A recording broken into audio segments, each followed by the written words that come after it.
कसैलाई नछोड्ने, कसैलाई नछोड्ने, बुढो भए पनि नछोड्ने। म कसैलाई छोड्दिनँ। यो तपाईहरुको मिडिया मार्फत म भन्न चाहन्छु कि म कसैलाई छोड्दिनँ, म एकजनालाई छोड्दिनँ। म मेरो देशको कसम खान्छु, म मेरो त्यो फलन सोल्जर्सहरुको लागि कसम खान्छु, मेरो त्यो गोली खाएको भाइहरुको कसम खान्छु कि म कसैलाई छोड्दिनँ। एक छोड्दिनँ, दुई छोड्दिनँ, तीन छोड्दिनँ।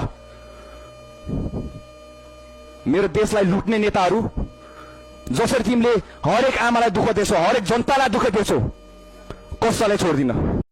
भोलिको पक्का भनेको त यस्तो मान्छे हो नि, म कसैलाई छोड्दैन भन्नुहुन्थ्यो नि, दुईटा त गइसक्यो, बाँकी अरू पनि जानेवालामा छन्।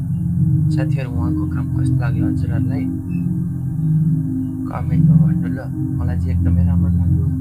गृहमन्त्री भएको 24 घण्टाभित्रै उहाँले चाहिँ पक्राउ गरिदिइसक्नु हो क्या भ्रष्टाचारीलाई। न त हो भ्रष्टाचारीलाई छोड्नु हुँदैन कुनै हालतमा पनि। त्यो जहाँसुकै जाओस् क्या, जुनसुकै सोरुममा लुकोस् कि जहाँसुकै लुकोस्, त्यसलाई छोड्नु हुँदैन क्या भ्रष्टाचारीलाई चाहिँ। दुईजना त गइसके, केपीओली त अब